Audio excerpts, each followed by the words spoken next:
Bonjour et bienvenue dans la quotidienne condensée des numériques, l'essentiel de l'actu-tech en quelques minutes. Aujourd'hui, on va parler de voitures du futur, on va parler d'un pneu de vélo qui peut se gonfler et se dégonfler à l'envie, on va parler d'un sacré arnaqueur à l'imprimante, on va parler de la bataille autour de vos télécommandes de télé, il y a une bataille qui se passe là-dessus, d'intelligence artificielle et même de licorne. C'est parti.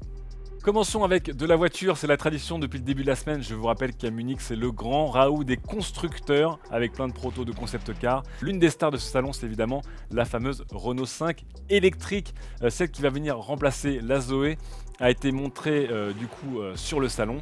Elle devrait normalement coûter à partir de 20 000 euros, ce qui est un tarif bien plus bas que celui de la Zoé. Elle aurait aussi une ligne, comme vous le voyez, rétro néo-moderne, vintage moderne. En tout cas, nous on aime pour l'instant beaucoup ce fameux entre tradition et modernité. On verra quelles sont les qualités ou défauts de le véhicule le jour où évidemment on pourra le tester. En attendant, on vous en dira plus dans une prochaine émission lorsque Eric sera revenu de Munich. Passons maintenant de 4 à 2 roues avec un système qu'on aimerait voir même sur les 4 roues. C'est un système intéressant qui a été montré lors du salon du vélo, qui a lieu en même temps que le salon de la voiture, l'Eurobike. Un système qui vous permet d'avoir une pompe intégrée dans le moyeu de votre roue, une pompe aussi qui vient longer le rayon de votre roue de vélo, se brancher sur la valve et qui vous permet de gagner ou de perdre en pression à la volée tout en conduisant. C'est en tout cas une invention très intéressante qui a été montrée là-dessus, le Grava GX30 là-dessus vous permet, avec ce module ici et ce module ici, eh bien, à l'envie de perdre ou de gagner de la pression. On peut perdre jusqu'à 1 bar en 3 secondes et regagner un demi-bar tous les kilomètres, notamment en pédalant. Ça sera évidemment très pratique pour les personnes qui font du gravel ou du vélo tourisme et on pourra avoir donc du coup des pneus extrêmement fermes sur des routes bien plates et des pneus beaucoup plus tendres pour encaisser les chemins dans les bois, le chemin caillouteux. Dans le chat ce matin, dans le live, on nous a aussi soumis l'idée encore plus intéressante de mettre en place ce système de gonflage ou de dégonflage à la volée des roues pour notamment des fauteuils roulants pour les personnes en situation de handicap. Bonne idée. Passons maintenant à l'affaire qui a secoué un petit peu l'État de Californie. On a chopé peut-être le plus gros arnaqueur à la cartouche d'encre de l'histoire. Son prénom c'est Gilbert et Gilbert, depuis des années, avait mis en place un système très très bien huilé pour arnaquer plus de 50 000 sociétés et organisations au fil des années. Il achetait en fait en lot des cartouches d'encre d'imprimante professionnelle. Et ensuite, il passait par des call centers extrêmement agressifs pour aller spammer et harceler des personnes toute la journée et leur expliquer qu'en fait, le prix des cartouches d'encre de leur imprimante allait exploser dans quelques jours et qu'ils avaient l'occasion d'acheter au dernier moment des cartouches d'encre, des lots de cartouches d'encre encore au tarif original. Alors, le tarif original pour Gilbert, ça veut dire entre x5 et x10 le prix réel d'une cartouche d'encre. Et donc, c'est une arnaque qui a duré des années et qui lui a permis à un moment d'encaisser jusqu'à 126 millions de dollars de revenus en 6 ans, en forçant du coup et en arnaquant beaucoup de personnes. Les victimes qui avaient réussi à se retourner contre lui se retrouver face à déjà des menaces de procès ou alors des frais de retour encore plus chers que les cartouches elles-mêmes.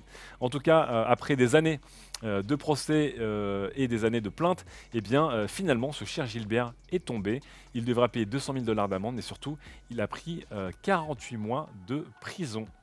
On va dire un happy end mérité pour vraiment un arnaqueur, mais on verra un jour, lorsque on regardera ce qui s'est passé derrière les marques qui, dans toute légalité, nous auront vendu de la cartouche d'encre pour des raisons, on va dire, un peu floues. Restons du coup en Californie et ce coup-ci on va passer du côté d'Apple qui a enfin officialisé sa keynote de rentrée. Ce sera le mardi 14 septembre, ça s'appelle California Streaming, donc on verra très certainement des services. Il y aura aussi très certainement les nouveaux iPhones. Je vous rappelle qu'on a fait une vidéo qui vous récapitule toutes les rumeurs autour des iPhone 13. Nous on se donne rendez-vous en tout cas mardi à 18h30 pour couvrir, analyser et traduire ces annonces. Encore une fois, on va rester aux États-Unis et ce coup-ci, on va passer sur les plateformes de médias et de réseaux sociaux. Alors, c'est un peu entre les deux. Et le duel entre TikTok et YouTube. Eh bien, il s'est passé quelque chose d'assez important puisque, notamment au Royaume-Uni et aux États-Unis, sur Android, TikTok aurait dépassé YouTube en termes d'utilisation. C'est une première. YouTube qui était vraiment l'application vidéo, écoutez, leader de très très loin depuis quasiment sa création il y a maintenant plus de 15 ans. TikTok serait passé devant. Alors en nombre de vues totales, je pense que YouTube reste devant puisque là on ne parle que de téléphone mobile, TikTok n'étant surtout disponible que sur mobile. On n'est que sur Android et que sur certains territoires, mais encore une fois ce sont des signes avant-coureurs d'une tendance de fond qui montrent que TikTok est en train d'exploser et de venir s'imposer comme l'un des réseaux sociaux principaux dans le monde. Je vous rappelle qu'il y a quelques semaines, TikTok a également dépassé pour la première fois Facebook en termes de téléchargement.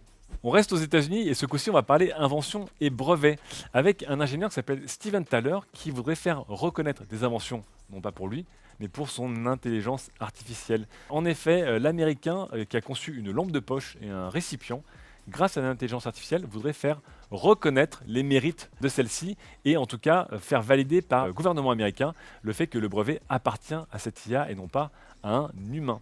Cette décision n'a pas été accueillie avec un jugement, en tout cas positif de la part de la magistrate en charge, puisque cette dernière a décidé que malheureusement, une intelligence artificielle, ce n'était pas une personne, et que peut-être, selon donc Léonie Brinkema, la magistrate, peut-être un jour, les intelligences artificielles seront toujours plus sophistiquées et pourront devenir, on va dire, éligibles à la reconnaissance. Une reconnaissance qui existe déjà dans certains pays, puisque Steven Thaler a déjà obtenu des brevets en Australie et en Afrique du Sud.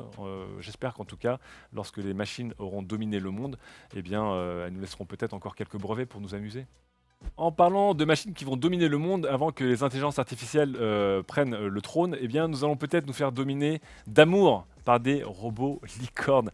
C'est le constructeur Xpeng qui est normalement spécialisé dans l'autonomie, dans la voiture autonome et l'intelligence artificielle qui a décidé de se lancer dans la robotique et son premier robot, écoutez, c'est un jouet pour enfants qui arriverait normalement prochainement et vous allez voir, ce jouet est bien réel. Alors, ça ressemble à une licorne, pour eux, c'est un dragon et certaines personnes disent que c'est un poney. Mais globalement, en tout cas, c'est un jouet pour enfants très high-tech qui aura, vous imaginez bien, tous les capteurs de reconnaissance, d'intelligence, tous les modules, etc.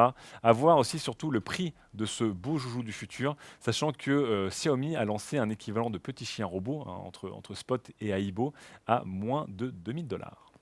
On continue avec le futur et la dystopie avec le retour du roi d'un des rois. Plus de 20 ans après, Matrix va avoir son 4e épisode et dans la plus pure tradition de Matrix, nous avons un site énigmatique qui a été mis en place. Alors évidemment, plus difficile en 2021 de surprendre les personnes qu'il y a 20 ans, mais évidemment, vous allez pouvoir choisir entre les deux fameuses pilules.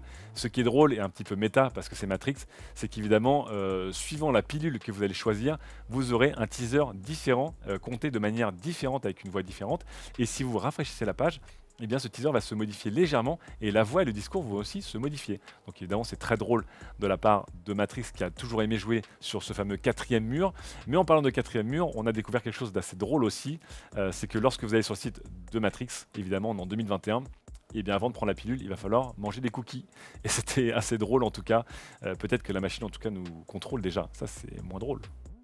Un autre film qui va arriver, est-il plus attendu que Matrix? Je ne sais pas, mais je vous dis que c'est un film sur Netflix, qui est un film interactif, qui est un film d'horreur, et qui est un film d'horreur avec des catcheurs. Incroyable. Escape the Undertaker va mettre en place 3 héros, c'est le trio que des fans de catch connaissent bien, de New Day, et qui vont rentrer dans le manoir de l'Undertaker. Va s'en suivre beaucoup de frayeurs, j'imagine, et beaucoup de jumpscares. Ils vont devoir s'en échapper vivants, et sachant que leur hôte, évidemment, est l'Undertaker lui-même. On verra en tout cas si ce film interactif, écoutez, sera à la hauteur de toutes les promesses, on va dire, de rigolade et de second degré. On vous rappelle que Netflix s'était déjà essayé à l'exercice avec Bandersnatch, un épisode spécial de Black Mirror. Et en parlant justement de plateforme de SVOD, nous avons un article très intéressant de notre consoeur du Figaro, Caroline Salé, qui parle de la guerre des télécommandes et comment les chaînes françaises sont en train de perdre la guerre des télécommandes. Un article très intéressant qui montre qu'il y a des deals qui se font entre les plateformes de SVOD et les constructeurs de téléviseurs pour avoir des touches dédiées. Netflix, YouTube, Amazon Prime, Disney+, que sais-je encore. Vous les voyez de plus en plus sur vos télécommandes de téléviseurs modernes. C'est aussi le cas de l'OS lui-même du téléviseur où de plus en plus en fait la homepage est négociée de manière stratégique pour mettre en valeur et être au bon moment, un peu comme des fabricants veulent être au bon niveau de l'œil sur les rayons des supermarchés. Et bien là-dessus, selon Caroline Salé, et puis selon aussi des patrons de chaînes françaises, il y a une bataille que les chaînes de télé sont en train de perdre, puisque de plus en plus, les télécommandes mettent en avant les services de SVOD et pas les chaînes de télé traditionnelles. c'est un peu la tendance effectivement, mais que surtout la France est complètement en dehors de ce type de discussion qui se passe directement entre des constructeurs à majorité asiatique et des plateformes de SVOD à majorité américaine, et que l'Europe est un petit peu larguée, et que surtout le gouvernement, qui en général tente de protéger l'exception culturelle française, pour l'instant n'a pas réagi. En tout cas, est-ce que demain on arrivera à des télécommandes qui n'auront plus de numéros de 1 à 9, mais que des numéros et surtout des petites OPSP intégrées avec des icônes? Ça pourrait arriver beaucoup plus vite qu'on le pense. C'est la fin de cette quotidienne condensée des numériques, j'espère qu'elle vous aura plu. Avant de nous quitter, je fais un petit point aussi sur tout ce qu'on produit sur le site lui-même, des articles, des vidéos, des dossiers, des tests évidemment. On commence avec une nouvelle rubrique qu'on a sortie, c'est justement Bastien, spécialiste de la SVOD, on en parlait il y a quelques instants, qui va vous faire un guide maintenant hebdomadaire de ce qu'il faut voir et de ce qui sort sur les plateformes. Il y a tellement de contenu dans tellement de territoires différents, tellement de dates de sortie, qu'il était important pour nous de vous faire un récap un peu synthétique. On continue aussi, nous avons des tests avec une enceinte très originale testée par Florian. C'est la fameuse collaboration entre Ikea et Sonos, c'est la Symfonisk qui donc est une sorte de cadre dont vous pouvez changer l'image dans les images disponibles. Attention, on ne peut pas mettre ce qu'on veut. Et derrière ce cadre de 6 cm de profondeur, eh bien, écoutez, se cache une enceinte Sonos sans fil avec tout l'écosystème Sonos et toutes les applications de Sonos qui vont derrière. Donc un premier essai plutôt convaincant selon nous qui appelle en tout cas on espère à des modèles encore meilleurs en termes de son et en termes de finesse. On continue avec les tests et Xiaomi, comme tous les jours, a sorti un nouveau téléphone, c'est absolument inarrêtable. Laure essaye en tout cas de suivre le rythme et elle a testé le Xiaomi Mi 11i qui est un téléphone, vous l'imaginez, entre du haut de gamme et du moyen de gamme qui arrive à se placer 100 € sous le Mi 11. Qu'est-ce qu'on a de plus et qu'est-ce qu'on a de moins avec 100 € en moins qu'un Mi 11 sorti il y a quelques mois? Eh bien, réponse dans ce test de Laure qui a quand même mis 4 sur 5 à ce Mi 11i. On termine enfin avec un petit guide que je vous enjoins à partager tranquillement avec les personnes autour de vous, notamment les néophytes, au hasard vos parents, comment acheter un ordinateur d'occasion et quels sont les points à vérifier, qu'ils soient techniques, qu'ils soient financiers, qu'ils soient de sécurité, qu'ils soient de confiance. En tout cas, un très bon guide de l'ami Raphaël Benteo à partager sans modération pour éviter évidemment les mauvaises surprises à l'achat. On en a vraiment fini maintenant avec cette petite condensée. Je vous rappelle que si vous voulez voir d'autres sujets, et au hasard on a parlé de GAFAM, on a parlé d'un nouveau scandale d'Amazon, on a parlé d'encore plus de voitures, on a parlé d'un traîneau électrique, oui littéralement un traîneau électrique, c'est dans le replay complet également disponible sur notre chaîne YouTube. En attendant, nous on se retrouve demain 11h pour un live et demain soir pour un nouveau condensé. Des bises.